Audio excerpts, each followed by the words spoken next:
Naririnig mo ba yon? Hindi? Oo nga pala. Tahimik na ngayon kasi iniwan niya na ako.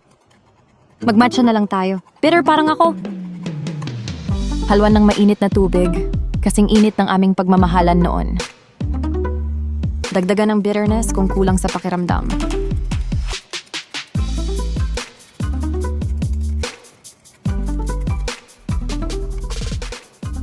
Whisk, whisk, whisk. Parang pag-ibig ko sa'yo na ni-whisk, whisk, whisk mo lang.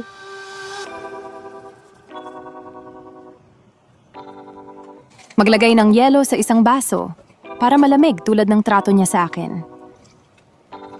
Maglagay ng gatas para kahit papaano may sweetness pa din tulad ng memories ng inyong nakaraan. Idagdag ang matcha, pagmasdan ang ganda ng swirl. Parang mga pangako mong masarap pakinggan pero tuluyang napako. Dagdagan ng bulaklak yung pwede kainin.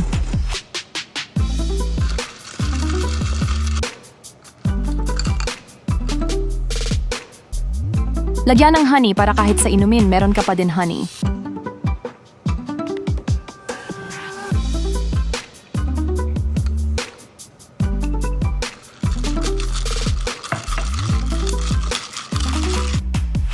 At dahil iniwan ako, lalagyan natin ng chia para mamayat ng tuluyan at hindi na muling maiwan. Damihan mo na at lagyan mo na din ng almonds at more bulaklak. Itodo mo na at hindi naman na siya babalik. At least may iced matcha latte ka. Bitter man ang matcha, at least hindi ka iniwan. Cheers sa mga iniwan pero hindi nawalan. Laging tatandaan, hindi mo kailangan habulin ang taong hindi ka pinapahalagahan. Ang tamang tao, darating sa nakatakdang panahon.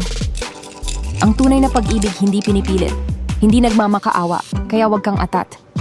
Magmatcha na lang tayo.